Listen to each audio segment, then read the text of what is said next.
கர்த்தருடைய நாமம் மகிமைப்படுவதாக. இந்த 2025ஆம் ஆண்டு இந்த அக்டோபர் மாதம் இந்த 26ஆம் நாளிலும் கர்த்தருடைய ஆலயம் வந்திருக்கிற யாவரையும் உங்களை மனதார வாழ்த்தி வரவேற்கிறேன். எல்லாருக்கும் ஸ்தோத்திரம், பிரைஸ் தி லார்ட். கர்த்தர் நம்மை ஆசீர்வதிப்பார். இந்த 10ஆவது மாதத்தில் தேவன் நமக்கு தந்திருக்கிற வார்த்தை உயிர்ப்பிக்கிற ஆவியானவர். அல்லேலூயா. 3 காரியங்களை கர்த்தர் நம்மை உயிர்ப்பிக்கிறான்னு சொல்லி பார்த்தோம். முதலாவது உலர்ந்த எலும்புகள். ஆமென். நம்பிக்கையற்றவைகளை உயிர்ப்பிக்கிறார். இரண்டாவது ஆத்துமாவை உயிர்ப்பிக்கிறார். ஆமென். மூன்றாவது கர்த்தர் தருகிற மகிழ்ச்சியை உயிர்ப்பிக்க தேவனாய் இருக்கிறார். அல்லேலூயா. அப்போ என்னென்ன காரியங்களை உயிர்ப்பிக்கிறார் அப்படிங்கிறத பார்த்தோம். இன்றைக்கு அந்த நம்மை உயிர்ப்பிக்கிற ஒரு 4 காரியங்கள் என்ன, நம்மை உயிர்ப்பிக்கிற காரணிகள் என்ன என்பதை குறித்து நாம் இன்றைக்கு தியானிக்க போகிறோம். ஆமென். கர்த்தர் வேதத்தின் அடிப்படையிலே நம்முடைய உலர்ந்த எலும்புகளை, நம்முடைய ஆத்துமாவை, தேவன் தருகிற மகிழ்ச்சியை அநேக நேரத்திலே பல காரியங்கள், பல காரணிகள், பல மனிதர்கள், பல பிரச்சனைகள், சூழ்நிலைகள் எல்லாம் நம்மளை என்ன செய்யுது, அப்படியே நம்மளை கம்மி பண்ணிட்டு கர்த்தர் தருகிற சந்தோஷத்தை, மகிழ்ச்சியை, அதை நாம உயிர்ப்பிக்கப்பட வேண்டும். அல்லேலூயா. போன வாரம் நம்ம பார்த்த 9 ஜனங்கள் உம்மில் மகிழ்ந்திருக்கும்படி நீர் எங்களை திரும்ப உயிர்ப்பிக்க மாட்டீரோ. அல்லேலூயா. அதனால தேவன் தருகிற அந்த வார்த்தையை நாம உள்வாங்கி நாம் அதன்படி நாம செயல்பட்டால் அது எல்லாம் நமக்கு நலமா இருக்கும், பலனா இருக்கும், ஆசீர்வாதமா இருக்கும். அல்லேலூயா. அதனால நம்மை உயிர்ப்பிக்கிற 4 காரியங்கள் இன்னைக்கு முக்கியமானது. நம்மை உயிர்ப்பிக்கிற காரியம் என்ன? சங்கீதம் 119 சங்கீதம் 40வது வசனம். சங்கீதம் 119:40. இதோ உம்முடைய கட்டளைகள் மேல், உமது கட்டளைகளின் மேல் வாஞ்சையாய் இருக்கிறேன். உமது நீதியால் என்னை உயிர்ப்பியும். உமது நீதியால் என்னை உயிர்ப்பியும். ஹல்லேலூயா. நல்ல கவனிக்க. திரும்ப திரும்ப இந்த 3 சொல்லிட்டு இதையும் சொல்லுவேன். நம்முடைய உலர்ந்த எலும்புகளை, நம்பிக்கையற்ற நிலைமைகளை, நம்முடைய ஆத்துமாவை, கர்த்தர் தருகிற அந்த மகிழ்ச்சியிலே வருகிற தொய்வுகள், குறைவுகளை உயிர்ப்பிக்கிற முதல் காரியம் நீதி. ஹல்லேலூயா. அது என்ன நீதி? தேவ நீதி. சொல்லுங்க. ஆமென். கர்த்தர் நல்லவர். Price the Lord. உமது நீதியினால் என்னை உயிர்ப்பியும். ஹல்லேலூயா. உமது நீதி என்றால் அதனுடைய அர்த்தம் என்ன? தேவ நீதி. என்ன நீதி? God's righteousness. Praise the Lord. Oh Lord, revive me your righteousness. Hallelujah. உம்முடைய நீதினாலே என்னை உயிர்ப்பியும் ஆண்டவரே. ஹல்லேலூயா. நம்முடைய ஆண்டவர் நீதியுள்ள தேவனாக இருக்கிறார். ஹல்லேலூயா. இந்த நீதியிலே பார்த்தீங்கன்னா தேவ நீதி, சுயநீதி, உலக நீதி, அப்புறம் சமுதாய நீதி அப்படின்னு பல காரியங்களா இருக்கு. ஆமென். இதுல பார்த்தீங்கன்னா தேவ நீதிக்கும் சுயநீதிக்கும் தான் அநேக நேரத்தில் நமக்குள்ள யுத்தம் நடந்து கொண்டே இருக்கும். சொன்னாங்க. என்ன நீதிக்கு? தேவ நீதிக்கும். God's righteousness, self righteousness. ஆமென். சுயநீதி. சுயநீதினா என்ன அர்த்தம்? நான் சொல்றதா ரைட்டு, நான் செய்யறதா சரி, ரைசலா, நான் கொடுக்குற ஆலோசனை தான் சரி. அது வேதத்தின் அடிப்படையிலே அது தேவனுக்கு உகந்ததா, பிரியமானதா அப்படின்னு பார்த்தா அது இருக்காது. அதுக்கு பேர் தான் என்னது? சுயநீதி. எல்லாம் சொல்லுங்க, வாய்க்கிறது எல்லாம் வாய்ஸ் எல்லாம் சொல்லுங்கப்பா. என்ன நீதி? எல்லாம் என்ன பாரு? சுயநீதி. நான் சொல்றதாமா கரெக்ட் அப்படின்னு சொன்னா நீ எதுல, என்ன நீதியில இருக்கிற? சுயநீதியில இருக்கிற. இல்லடா அது செய்யக்கூடாதுடா, இல்லடி அது தவறு, நடப்பாமா உனக்கு அவ்வளவுதான் தெரியும் அப்படி நம்ம சொல்லிட்டு இருந்தோம்னா நாம எதுக்குள்ள இருக்கிறோம்? சுயநீதிக்குள்ளதான் இருக்கிற, சுயத்துக்குள்ள இருக்கிற, செல்ஃபிஷ்குள்ள இருக்கிறோம். சுயம் என்றால் ஆங்கிலத்தில் என்னது? என்ன பிஷ்? அப்படி செல்ஃபிஷா இருந்தா அந்த பிஷ் எல்லாம் என்ன பிஷா மாறணும்? காட்ஸ் பிஷா மாறணும். Praise the Lord. கர்த்தர் நல்லவர். ஹல்லேலூயா.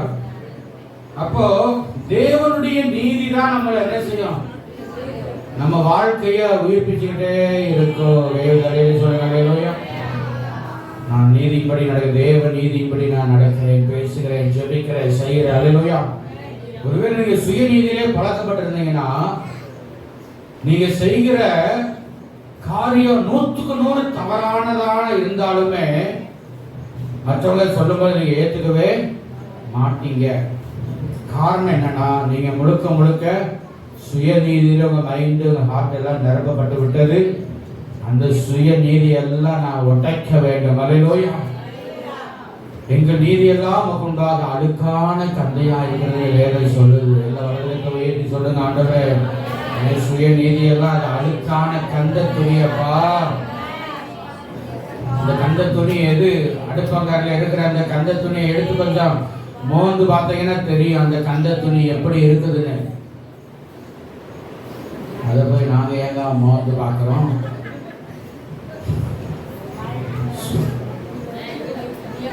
சுய நீதியை விட்டு வெளியே வராத ஆளெல்லாம் அதை மோந்து பார்க்கணும்.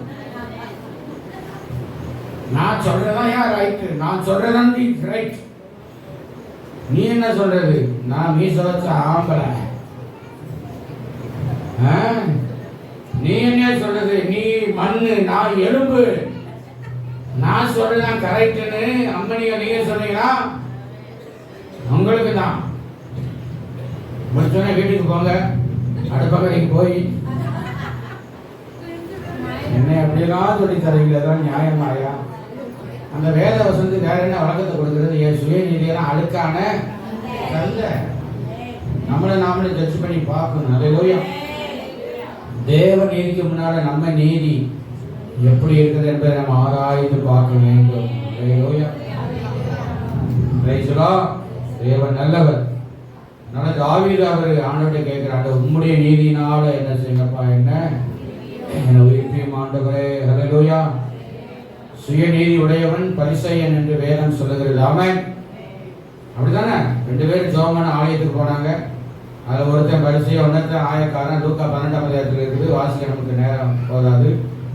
அப்ப பரிசேயன் வந்து, ஆண்டவரே நான் பரிகாரர், அநியாயக்காரர், உபசாரக்காரர், அப்படி போல அவனை போல இவனை போல இல்லாததுக்காய் ஸ்தோத்திரம். நான் வாரத்துல 2 தடவை உபவாசம் போடுறேன், என் வருமானங்கள் எல்லாம் தசமமாக செலுத்துறேன் அப்படின்னு என்ன பண்ணாரு? நேர ஆலயத்துக்கு முன்னாடி புல்பெடிக்கு முன்னாடி வந்து இப்படி போட்டு எல்லாரும் சத்தமா கேட்கிற மாதிரி பண்ணா. அந்த ஜெபம் என்ன ஜெபம்? அதுதான் சுயநீதி, தன்னை உயர்த்துகிற ஜெபம். இன்னைக்கு ஜெபத்துல கூட நாம நீங்க உங்களை உயர்த்தக்கூடாது, உயர்த்தி ஜெபிக்க கூடாது. ஆண்டவரே இவ்வளவு போராட்டத்தின் மத்தியில் என்னை கொண்டு வந்தீங்களப்பா, அந்த ஜெபம் ஆண்டவரே என்னை கொண்டு வந்துரு. ஹல்லேலூயா. அது என்ன நீதி? சுயநீதி ஜெபம். அது பரிசேயனுடைய ஜெபம். ஜெபம்னா சும்மா கிடையாது. இஷ்டத்துக்கு ஜெபிக்கிற ஜெபம் அல்ல, ஒரு சிஸ்டமேட்டிக் பிரேயர். சொல்லுங்க ஹல்லேலூயா. ரெகுலராக, கரெக்டாக, சரியான இடத்துல, சரியான நேரத்துல ஜெபிக்கிற ஜெபம், அதுதான் தேவ நீதியை வெளிப்படுத்துகிற ஜெபம். அதுதான் தேவ நீதியையும் ஆண்டவருக்கு பிரியமானதாய் மாறும். பரிசேயனுடைய ஜெபம் அப்படித்தான் இருந்துச்சு. இப்படி இந்த நீதியில பல காரியங்களை சொல்லிட்டே போகலாம். ஆமென். ஆயக்காரனும் ஆலயத்துக்குள்ள வராம வெளியே நின்று நார்வில் அடித்துக் கொண்டு, தேவனே தேவனே பாவியாகி என்பே கிருபையாயிரும் என்று சொல்லி ஆலயத்துக்கு வெளியே நின்று ஜெபம் பண்ணான். அவன் அல்ல, இவனே நீதிமானாக்கப்பட்டவனாக தன் வீட்டுக்கு கடந்து போனான். நீதியை, தேவ நீதியை நிறைவேற்றவங்க தான் நீதிமான். கையை தலையிலே சொல்லுங்க எல்லாரும். நான் நீதி செய்ய நீதியா இருக்கேன்னு சொல்லிட்டு இருக்கவன் அல்ல. அதனால தேவ நீதி நம்ம வாழ்க்கையை உயிர்ப்பிக்கும். சுயநீதியை மாத்திரம் நம்ம செய்து கொண்டிருந்தால் நம்முடைய உள்ளத்துக்குள்ள ஒரு கில்ட்டினஸ் இருந்து கொண்டே இருக்கும். மறந்துடாதீங்க. அது வெளியிலையும் வெளிப்படுத்த மாட்டாங்க அநேகர். நான் செய்யறது தவறு தான், நான் சொல்றது தவறான ஆலோசனை தான், என் பிள்ளைகளை கைட் பண்றது தவறாத்தான் நான் பண்ணிட்டு இருக்கிறேன் அப்படின்னு ஒருவேளை பெற்றோர்கள் நீங்க நினைச்சீங்கன்னா இன்னைக்கு மனம் திருமணம் இயேசுவின் நாமத்தினாலே. ஆமென். பிள்ளைகளை தவறான சுய நீதிக்கு நேரம் நடத்தக்கூடாது. உங்க குடும்பத்தின் வசதிக்கு ஏற்ற மாதிரி, உங்க குடும்பத்தினுடைய தேவைக்கு ஏற்ற மாதிரி அல்ல.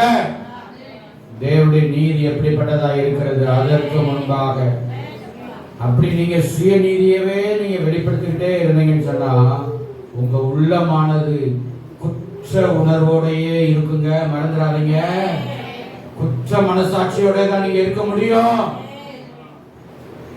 அன்னைக்காவது நீங்க தொடப்பட்டீங்கன்னா உணர்த்தப்பட்டீங்கன்னா கர்த்தர் உணர்த்துவாரு. அன்னைக்கு உங்க உள்ளத்தை உடைச்சி என் சுய நீதியெல்லாம் உடைங்கப்பா, என் சுயத்தை எல்லாம் உடைத்து ஆண்டவரே உங்க நீதி எனக்கு மேல வெளிப்படுத்துங்கப்பான்னு சொல்லி கதறி பாருங்க. இந்த சுய நீதி எல்லாம் உடைக்கப்படும். தேவ நீதி நம்ம வாழ்க்கையில வெளிப்படும். கைகளை தட்டி நல்ல உற்சாகமா கையை தட்டி. ஆமென்.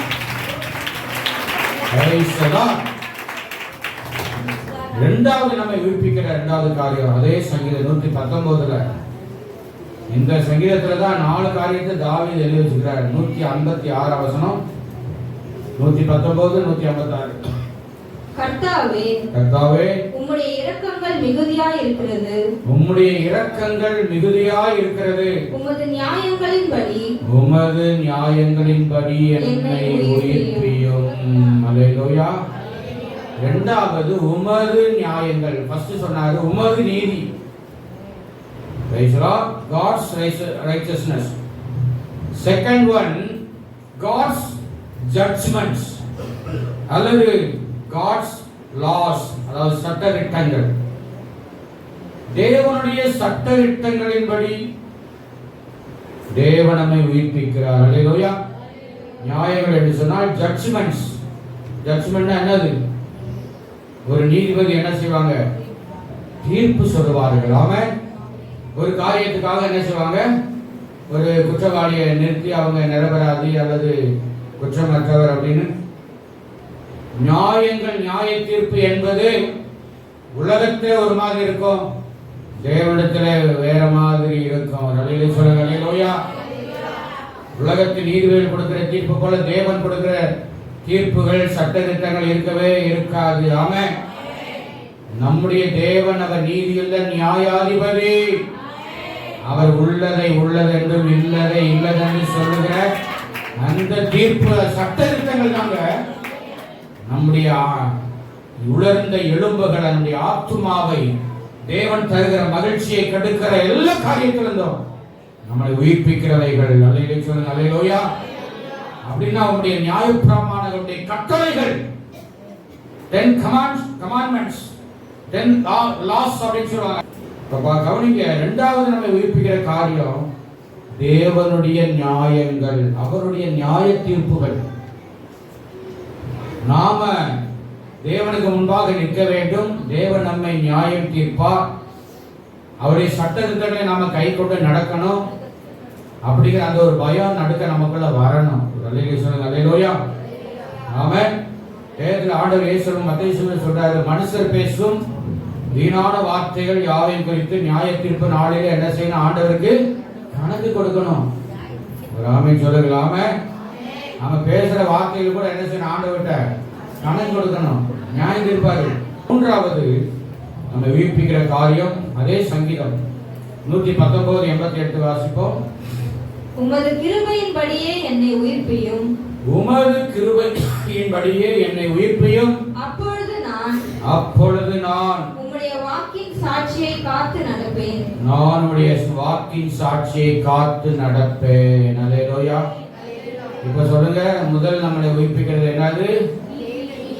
நீதின்னு மொட்டையா சொல்லுகிறார். தேவ நீதி, தேவனுடைய நியாயங்கள், நியாய தீர்ப்புகள். எல்லாம் சொல்லுங்க சத்தமா.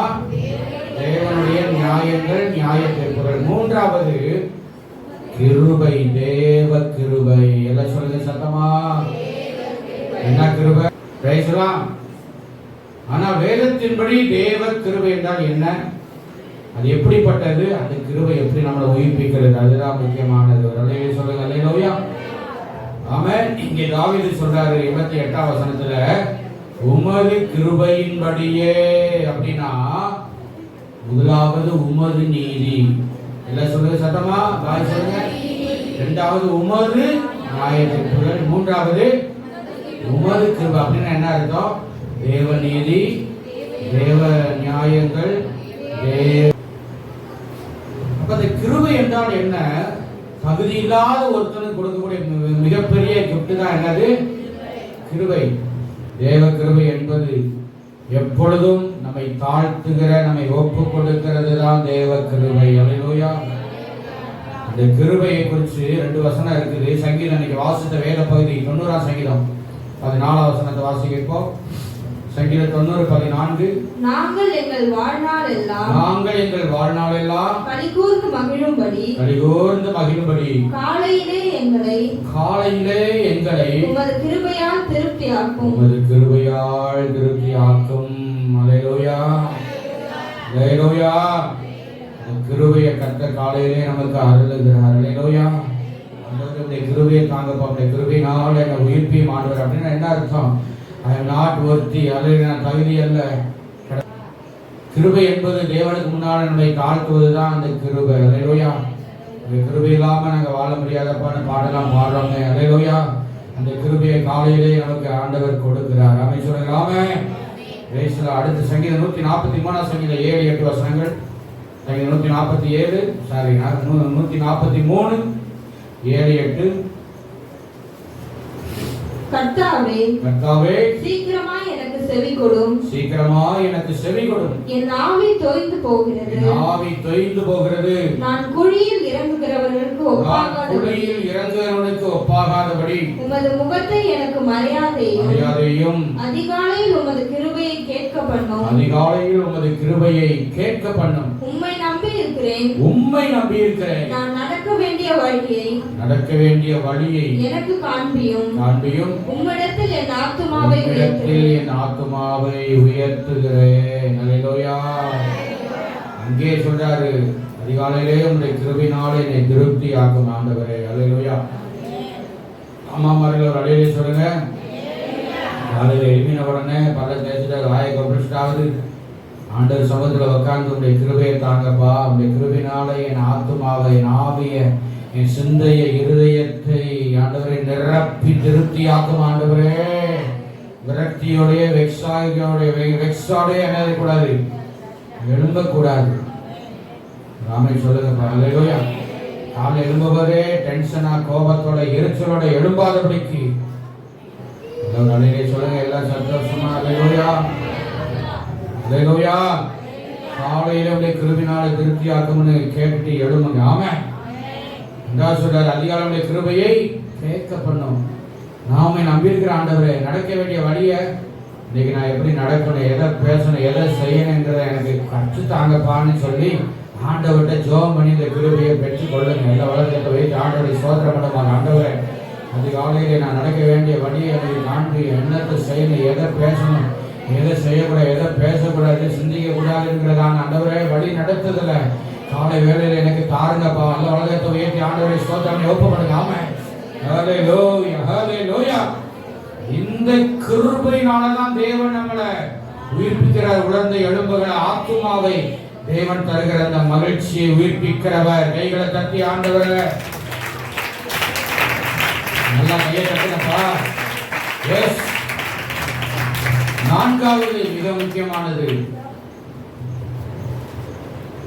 வாசிப்போம். அதே சங்கீதம் 119 154 வசனம். 119 154. எனக்காக நீர் வழக்காடி என்னை மீட்டுக் கொள்ளும். உம்முடைய வார்த்தையின்படியே என்னை உயிர்ப்பியும். அல்லேலூயா, அல்லேலூயா. முதலாவது உமது நீதி. சொல்லுங்க. இரண்டாவது உமது நியாயங்கள். மூன்றாவது சொல்லுங்க சத்தமா, உமது கிருபை. நான்காவது உமது வார்த்தை. அல்லேலூயா. ஆங்கிலத்தில் சொன்னா God's righteousness, God's judgment. Third one, God's grace. Fourth one, God's word. கைகளை தட்டுவோமாக. நல்லா நான்கு ஜீவம். 4G மறக்க கூடாது. என்னாச்சு? தேவன் நமக்கு ஒரு மதிப்பான ஒரு 4G கொடுக்கிறார். அல்லேலூயா.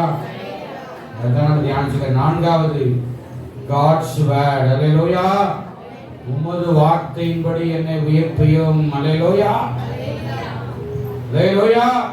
2 ராஜாக்கள் 5:14 இந்த சம்பவத்தை மட்டும் நான் சொல்லிடுறேன், டைம் இல்லை. இந்த செய்தியை இன்னைக்கு முடிச்சு ஆகணும். அடுத்த நவம்பர் பிறக்க போகுது, அடுத்த வாரம். அல்லேலூயா. இதுல நாகமன் என்கிற குஷ்டரோகி படைத்தலைவன், சீரிய படைத்தலைவன், அவன் ரொம்ப நாளா குஷ்டரோகியா இருந்தான். வெண் குஷ்டம். எவ்வளோ ட்ரீட்மெண்ட் பார்த்தா ஒன்றும் சரியாகல. அவங்க வீட்டில் வேலைக்கு போன இஸ்ரவேலுடைய அடிமை பெண், இப்படி எலிசான்னு ஒருத்தர் இருக்கிறார் சமாரியாவில், அவர்கிட்ட போய் போனீங்கன்னா சுகமாகன்னு போகிறார். அந்த படைத்தலைவனுடைய அசிஸ்டண்ட்டு கூட்டு போகிறான். கேஎஸ்சி தானே நாகமா?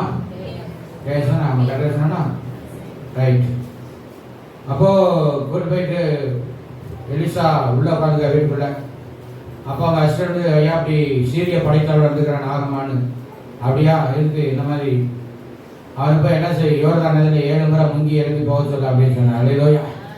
அசிஸ்டண்ட் சொன்னோடனே அவனுக்கு புத்துகள் வந்துச்சு. நான் சீரிய படை தலைவன், என்ன போய் அந்த ஊழியக்காரர் என்ன பண்றாரு, ஓ நீ எவ்வளோ பெரிய ஆளாக இருக்கட்டும், எவ்வளோ பெரிய உயர்ந்த இடத்துல இருக்கட்டும், எல்லா பதவியை விட உயர்ந்த பதவி தேவனுடைய ஊழியக்காரருடைய பதவி என்பதை மறந்துடக்கூடாது. விசுவாசிங்க. கையை தலையில் சொல்லுங்க, சொல்லுங்க. அல்லேலூயா. மற்ற உலகத்தார் எல்லாத்துக்குமே எக்ஸ் தான் வரும். எக்ஸ் இல்லாத ஒரே ஒரு டியூட்டி காரியம்னா கர்த்தருடைய ஊழியக்காரங்க தான். எக்ஸ் கிடையாது. அல்லேலூயா. செத்ததுக்கு பிறகுதான் எக்ஸ்னு வரும். உயிரோடு இருக்கும்போது, உயிரோடு இருக்கிற வரைக்கும் கர்த்தருடைய ஊழியக்காரங்க பேர் தான். ஒரு அல்லேலூயா சொல்லுங்க. அல்லேலூயா. உலகத்தில் அப்படி ஊழியக்காரங்க எல்லாம் இது இருக்காது, அது வேற விஷயம். சொன்ன உடனே அவனுக்கு கோபம் பத்துன்னு, ஏப்பா எங்கள் ஊரில் என்ன ஆறு இல்லையா, முங்கி எழும்ப தெரியாதா, ஆப்னா பருபாருன்னு சிறப்பான நதியில் ஓடிட்டு இருக்குது, இவர் என்னமோ யோர்தான் இதில் போய் முங்க சொல்கிறாரு, என்ன? அப்போ இந்த வேலைக்காரர் கூட வந்தவர் சொல்கிறான், ஐயா இப்படி என்ன உங்கன்னா பெரிய பாரத்தை தூக்கி சுமக்க சொல்கிறாரு, யோர்தான் இதில் போய் முங்கி எழும்பிட்டு போகணும், அவ்வளோதான். ஒரு சிம்பிள் மேட்டர். குளிச்சதுக்கு குளிச்ச மாதிரி இருக்கும், ஒரு அற்புதம் நடக்கிற மாதிரி நடக்கும்னு அப்படின்னு பாருங்க. போய் அந்த வார்த்தை சொல்லப்படுகிறது. அந்த வார்த்தை மட்டும் வாசமா 2 ராஜாக்கள் 5:14. அப்பொழுது அவன் இறங்கி தேவனுடைய மனுஷன் வார்த்தையின்படியே, தேவனுடைய மனுஷனுடைய வார்த்தையின்படியே யோர்தானில் 7 தரம் முழுகின போது அவன் மாம்சம் ஒரு சிறு பிள்ளையின் மாம்சத்தை போல மாறி சுத்தமானான். கையை தட்டி கர்த்தரை மகிமைப்படுத்துங்க. அல்லேலூயா. தேவனுடைய மனுஷன் சொன்ன வார்த்தையை கேட்டு மிகப்பெரிய படைத்தலைவன் இந்த நாகமா ஒரு முறை முக்கிய எழுப்புறான், ஒண்ணு நடக்கல. 2வது முறை ஒண்ணு நடக்கல. 3வது முறை, 4வது முறை, 5 முறை, 6 முறை. எலிசா ஊழியக்காரர் என்ன சொல்லுங்க, எத்தனை முறை முக்கிய எழுப்பணும்? 7 முறை. 7னா என்ன அர்த்தம்? பரிபூரணமா நீ மூழ்கணும். முழு விசுவாசத்துல ஊழியக்காரன் வந்து ஜெபிக்கும் பொழுது இந்த ஜெபத்தை ஆண்டவர் கேட்பார். ஜெபிக்கும் போது அற்புதம் செய்வார். விசுவாசோட வந்து ஜெபம் பண்ணாதான் கர்த்தர் அற்புதம் செய்வார். சந்தேகத்தோட விட்டு ஜெபம் பண்ணி பார்ப்போம், நடக்குதா நடக்காம பார்க்கலாம்னு சவால் விட்டுக்கிட்டு சந்தேகப்பட்டு வந்தா ஒண்ணு நடக்காது. 6வது முறை முங்கி எழுப்பினா, 7வது முறை முங்கி எழும்பின உடனே அவருடைய சரீரமானது ஒரு பிறந்த குழந்தை சரீரத்தை போல் அவ்வளவு சாஃப்டாக மென்மையாக வேட்குஷ்டம் எல்லாம் மறைந்தது. தேவனுடைய மனுஷன் சொன்ன வார்த்தையின்படி. காட்ஸ் வேர்டுனா என்னங்க? எழுதப்பட்ட வார்த்தை. 2வது ரேமா, தேவனுடைய ஊழியக்காரர் மூலமாய் சொல்லுகிற வார்த்தை. அல்லேலூயா. printed and revealed word அப்படி சொல்றாங்க. வெளிப்படுத்தப்படுகிற வார்த்தை. பிரசங்கிக்கிற வார்த்தைகள் எல்லாம் தேவன் கொடுக்கிற இந்த வார்த்தை. இதை நாம விசுவாசித்து செயல்படுத்தினால் அல்லேலூயா. அதே போல மத்தேயு 8ஆம் அதிகாரம் 7-8 வசனத்துல ஒரு 100க்கு அதிபதி இருக்கிறார். இயேசு வருகிறான்னு சொல்லி கேள்விப்பட்டு அவருடைய வீட்டினுடைய வேலைக்காரன் திமிர்வாதமாய் கடந்து அவஸ்தைப்பட்டிருக்கிறான். அப்போ இப்படி அந்த ஆண்டவர்கிட்ட வந்து ஏசப்பாட்ட, ஆண்டவரே இப்படி வேலைக்காரன் இப்படி கிடக்குறான், என்ன செய்யணும், அவனை என்ன செய்யணும், சுத்தமாக்கணும். அப்ப ஆண்டவர் சொல்ற, நான் வந்து என்ன செய்யறேன், உன்னை அந்த வேலைக்காரனை சுத்தமாக்குறேன்னு சொல்றாரு. இப்ப 100 என்ன சொல்றான், 8வது வசனம், அதிபதி பிரதியுத்தரமாக ஆண்டவரே ஆண்டவரே ஓ மயிலா எல்லாம் சொல்லுங்க சொல்லுங்கன்னா என்ன சொல்றேன், அங்கேயே சொல்லுங்க, ஓ மயிலா ஆண்டவரே எல்லாம் சொல்லுங்க, ஆண்டவரையாவது சொல்லுங்க, ஆண்டவரே ஆண்டவரே. அவன் யாரு, இவன் யாரு, 100க்கு அதிபதி, 100 பேருக்கு தலைவன். அவன் யாரு, நாகமானு படை தலைவன், யுத்தத்தை நடத்தி செல்வதற்கான ஒரு லீடர், உள்ள அதிகாரத்தில் உள்ளவங்க. ஆமென். அப்ப என்ன சொல்ற, நீர் என் வீட்டுக்குள் பிரவேசிக்க நான் பாத்திரன் அல்ல.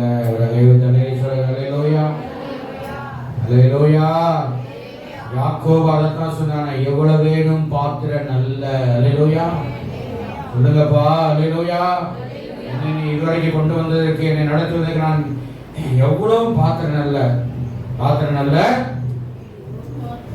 ஒரு வார்த்தை மாத்திரம் சொல்லும், ஒரு வார்த்தை மாத்திரம் சொல்லும், அப்பொழுது என் வேலைக்காரன் சொஸ்தமாவான். அப்பொழுது என் வேலைக்காரன் சொஸ்தமாவான். அல்லேலூயா. இயேசுநாதர் வீட்டுக்கு வரேன்னு சொல்லியும் 100 என்ன சொல்ற, எல்லா ஆண்டவரே நீங்க வீட்டுக்கு வரக்கு நான் ஐ am not eligible, I am not அன்வொர்த்தி. ஆமென். நீங்க ஒரே ஒரு வார்த்தை மட்டும் சொல்லுங்க, வேலைக்காரன் சொஸ்தமாவான். அல்லேலூயா சொல்லிட்டு போயிட்டான். இயேசுநாதர் எந்த நேரத்துல டைம்ல சொன்னாரோ அதே நேரத்துல வீட்டுல திமிர்வாதமாய் படுத்து கடந்த வேலைக்காரன் சுத்தமாக்கப்பட்டான். கையை தட்டி. ஆமென். அல்லேலூயா. தேவனுடைய வார்த்தையில வல்லமை உண்டு. ஆமென். நம்முடைய வார்த்தை, வார்த்தை என்பது நாம இருதயத்தில் சொல்ற வார்த்தையும் அதுல அடங்கும். அதுதான் விசுவாச வார்த்தை. கைவிதல்னு சொல்லுங்க. அல்லேலூயா. நாம சொல்லுங்க. அல்லேலூயா. விசுவாசத்தோட நம்ம அறிக்கை செஞ்சா ஜெபம் பண்ணா கண்டிப்பா நடக்கும். ஒரு வார்த்தை மாத்திரம் சொல்லும். அல்லேலூயா. நீங்க ஆண்டவருக்கு, ஆண்டவர் ஒரே ஒரு வார்த்தை என்னோட பேசுங்கப்பா, ஒரே ஒரு வார்த்தை என்னை கேட்கட்டும் ஆண்டவரே. அல்லேலூயா. மனுஷனுடைய வார்த்தை என்னை காயப்படுத்தி கொண்டே இருக்கப்பா, நீ சொல்லுகிற ஒரே ஒரு வார்த்தை. அல்லேலூயா. சொல்லுங்க. அல்லேலூயா. அடுத்து லூக்கா 5:5 சீமோன் பேதுரு கூட்டாளிகள் இரவு முழுவதும் மீன் பிடிக்க வலையில போட்டாங்க, ஒண்ணுமே அகப்படல. மகள் நேரத்தில் ஆண்டவர் போனாரு. அப்போ ஆண்டவர் சொல்றார், பிரசங்கம் பண்ணி முடிச்சுட்டு நீ என்ன செய், படகை ஆழத்தை கொண்டு போய் தள்ளி வலையில போடு. அப்போ அவங்க என்ன சொல்ற, வாசிமா 5:5. அதற்கு சீமோன் ஐயரே என்ன சொன்னா, ஓ மை லார்ட், என்னை ஆளுகை செய்கிறவரே. இங்க என்ன சொல்றாரு, ஐயரே, போதிக்கிற ஐயர். ஆமென். ராமனும் பிரேசோடு ஆப்பிள்ளை அண்ணா. ஐயரே ஐயரே ஐயரே ஐயரே, ராம் முழுவதும் நாங்கள் பிரயாசப்பட்டோம், ஒன்றும் அகப்படவில்லை, ஆகிலும் நல்ல ஒரு அடையை சொல்லுங்க. கவனி லிசன் ஹியர் கேர்ஃபுல்லி. ஆகிலும் எவ்வளவோ நாம் பிரயாசப்பட்டு ஆண்டவரே, முயற்சி பண்ணிட்டேப்பா, என்னென்ன ஐடியா பண்ணாம எல்லாத்தையும் பண்ணிட்டு ஆண்டவரே, ஆகிலும் உம்முடைய வார்த்தையின்படியே வலையை போடுகிறேன் என்ற கையை தட்டி கட்ட மேம்படுத்துங்க. காலையில பொழுது விடிந்து விட்டது, அலைகள் கொந்தளித்துக் கொண்டிருக்கிறது. எந்த மீன் அங்க கரைக்கு பக்கத்துல வரும், இரவு நேரத்தோட அமைதியா இருக்கும்போது கடல் என்ன செய்யும், பக்கத்துல மீன்கள் வரும். ஆனா கர்த்தர் சொன்னா அது நடக்கும். அல்லேலூயா. ஆமென். ஸ்தோத்திரம். ஆண்டவர் கட்டளையிட்டாரு. இந்த வார்த்தையை சொல்லி இந்த சீமான் கீழ்ப்படிச்ச உடனே, அந்த வார்த்தையை இப்படி கேட்ட உடனே வலையில போடுறா, எல்லா மீன்களும் வலைகளை வந்து புகுந்து கொண்டது. அல்லேலூயா.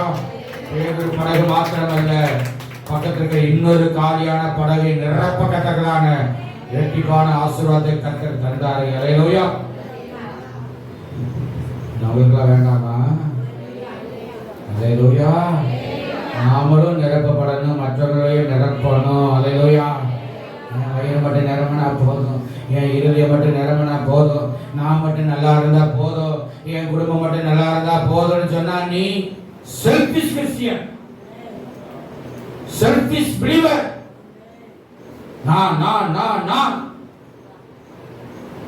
நாமளும் பெறணும். அவருடைய வார்த்தை கேட்ட அற்புதத்தை, சுகத்தை பெறணும், அற்புதத்தை பெறணும். நம்முடைய வாழ்க்கைகள் நிரப்பப்பட வேண்டும். இன்னும் என்னென்ன காரியத்தில் நிரப்பப்படாமல் இருக்கிறோமோ எல்லாமே நிரப்பப்படணும். நம்ம மூலம் நான் மாத்திரமல்ல, நம் மூலமாக பக்கத்தில் இருக்கிற வீடு நிரப்பப்படணும், ஆசிரியப்படணும், விடுவிக்கப்படணும், ரட்சிக்கப்படணும், அவனுடைய அன்பை அறிந்து கொள்ள வேண்டும். இது மட்டும் வரவே மாட்டேங்குது பாருங்க. எல்லாம் சுயநலமா இருக்கிறீங்க. விசுவாசத்தை துள்ளி குதிச்சு ஒரு அடையிலே சொல்லியிருப்பீங்க. அல்லேலூயா. Price the Lord. அதுதான் இங்கே நடந்தது. Price the Lord. தேவனுடைய வார்த்தை நம்முடைய இருதயத்துக்குள்ள வர வர நம்ம அப்படியே நம்மளை உற்சாகப்படுத்திக் கொண்டே இருக்கிற, நம்முடைய உள்ளத்தை ஆமை உயிர்ப்பித்துக் கொண்டே இருக்கும். ஏன்னா அந்த தேவனுடைய வார்த்தை அது நம்முடைய கால்களுக்கு தீபம், பாதைக்கு வெளிச்சமா இருக்கிறது. சங்கீதக்காரர் தாவீது சொல்றாரு, அந்த வார்த்தை நம்மை உயிர்ப்பிக்கிற வார்த்தைகள். அல்லேலூயா. ஆமென். மனுஷனுடைய வார்த்தை நம்மளை சோர்வடை பண்ணிட்டே இருக்கும். சொந்தக்கார வார்த்தை நம்மள வெந்த புண்ணுல வேலை பாய்ச்சிக்கிட்டே இருப்பான். மனுஷனுடைய வார்த்தை அதுதான். ஆனா தேவ வார்த்தை அப்படி கிடையாது. சுகப்படுத்துவது, பலப்படுத்துவது, அற்புதம் செய்வது. இங்கிருந்து எங்கேயோ ஒரு இடத்துல இருக்கிற ஒரு நபருக்கு ஜெபம் பண்ணினால் அந்த அற்புதத்தை உங்க விசுவாசத்தின்படி கர்த்தர் பெரிய செய்ய அவர் வல்லவராக இருக்கிறார். அல்லேலூயா. ஜாலியான வாழ்க்கையை ஆண்டவர் தன்னுடைய வார்த்தைக்கு, அவருடைய வார்த்தைக்கு கீழ்ப்படிஞ்சு, தேவன் சொல்ற வார்த்தை கீழ்ப்படிஞ்சு, ஊழியக்காரர் சொல்ற வார்த்தைக்கு கீழ்ப்படிந்து அதன்படி விசுவாசித்து செய்தால் நடக்கும், நிறைவேறும், நிரம்பும், சுகம் உண்டாகும், பலன் உண்டாகும்.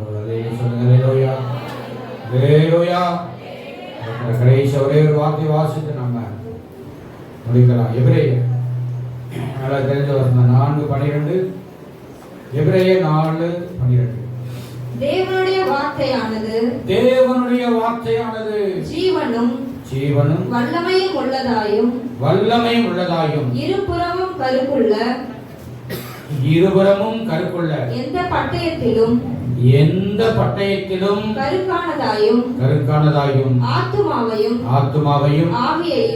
ஆவியையும் கணுக்களையும் ஊனையும் பிரிக்கத்தக்கதாக உருவ குத்துகிறதாயும் இருதயத்தின் நினைவுகளையும் யோசனைகளையும் வகை அறுக்கிறதாயும் இருக்கிறது. அல்லேலூயா. இதெல்லாம் சேர்ந்து சொல்லுங்க சந்தோஷமா. அல்லேலூயா. தேவனுடைய வார்த்தையானது என்ன வார்த்தை? சொல்லுங்க, என்ன வார்த்தை? மனுஷ வார்த்தை அல்ல, சொந்தக்கார வார்த்தை அல்ல. நீ சொந்தக்கார வார்த்தையை கேட்டு மோசமானவங்க நிறைய பேர் இருக்கிறாங்க. கவனி, ஃப்ரெண்ட்ஸுடைய வார்த்தையை கேட்டு கெட்டு போயிடாத. கர்த்தருடைய வார்த்தையை கேடு, கர்த்தருடைய ஊழியக்காரருடைய வார்த்தையை கேட்டு நட. உனக்கு ஜீவன் உண்டாகும், உனக்கு வல்லமை உண்டாகும். அல்லேலூயா. ஜீவனும் வல்லமை உள்ளது. அல்லேலூயா. இருபுறமும் கருக்குள்ள பட்டயம். அல்லேலூயா. அப்படின்னு என்ன அர்த்தம்? பேசுறவங்களுக்கு இந்த வார்த்தை தான், கேட்கிறவங்களுக்கு இந்த வார்த்தை தான். பேசலாம். பிரசங்கம் பண்ற ஊழியக்காரன் எந்த ஊழியக்காரா இருக்கட்டும், அவங்களுக்கு இந்த வார்த்தை தான், கேட்கிற உங்களுக்கு வார்த்தை தான். ஊழியக்காரங்களையும் வெட்டும், கேட்கிற உங்களையும் வெட்டும். வெட்டுனா காயப்படுத்துறதுனால சரிப்படுத்துவதற்கு. அல்லேலூயா. அடுத்து ஆத்துமாவை, ஆவியை, கணுக்கள், ஊனு எல்லாத்தையும் தனித்தனியா அக்குவர ஆணிவர தேவனுடைய வார்த்தை நம்மளை அக்குவர ஆணிவர பிரிச்சு ஒவ்வொன்றையும் சரிப்படுத்தக்கூடிய காரியம். அல்லேலூயா. தேவனுடைய வார்த்தையை தயவு செய்து மனப்பூர்வமாக நம்ம ஏற்றுக்கொள்ள வேண்டும். அல்லேலூயா. இதுக்கு நாம் என்ன செய்யணும்? வேதத்தை வாசிக்கணும், அதை தியானிக்கணும், அதை அசை போட வேண்டும். அல்லேலூயா. ஆடு மாடை போல என்ன செய்யணும்? சொல்லுங்க. மற்ற விரிக்குழம்பு இல்லாத பிராணிகள், குதிரை, கழுதை இந்த மாதிரிலாம் அப்படியே ஃபுல்லாக இருக்கு குழம்பு. அது என்ன செய்ய சாப்பிடும் போதே நல்லா அரைச்சு மென்னுடும். ஆமாம், ஸ்தோத்திரம். ஆனால் ஆடு மாடு மட்டும் என்ன செய்யும், லவக்கு முழுங்கிட்டு ஒரு இடத்துல படுத்து என்ன செய்யும், மறுபடியும் இறைப்பையிலேருந்து கொண்டு வந்து திரும்ப என்ன செய்ய அதை நல்லா அரைச்சி அது ஆண்டவருக்கு ஏற்படுத்தினது. ஆமாம், நல்லவர். நம்ம தேவனுடைய வார்த்தையை நம்ம விசுவாசிக்கணும், நம்பணும். விசுவாச வார்த்தையை நம்ம அறிக்கை செய்யணும். அல்லேலூயா. இந்த வார்த்தை நம்மை உயிர்ப்பித்துக் கொண்டே இருப்பார். அல்லேலூயா. டெய்லி வேதத்தை ப்ராப்பரா வாசிக்கணும், ப்ராப்பரா ஜெபிக்கணும். அல்லேலூயா. அதனால 4 காரியம் நம்ம உயிர்ப்பிக்கிறது. எல்லாம் மறுபடியும் சொல்லாம எல்லாம் சேர்ந்து எல்லா சத்தமா சொல்லுங்க. தேவநீதி,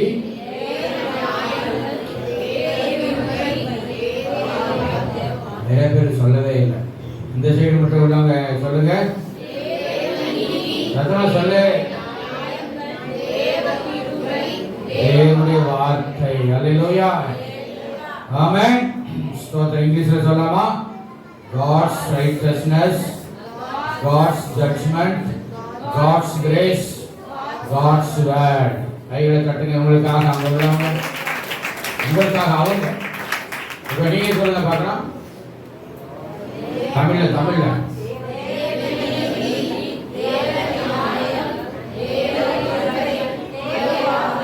இங்கிலீஷ்ல God's righteousness, God's judgment, God's grace, God's word. Very good. நீங்க கேட்கறீங்க உங்களுக்காக. ஹல்லேலூயா. என்னால இந்த 10வது மாத்திரை செய்தி அந்த உயிர்ப்பிக்கிற ஆவியானவர். ஹல்லேலூயா.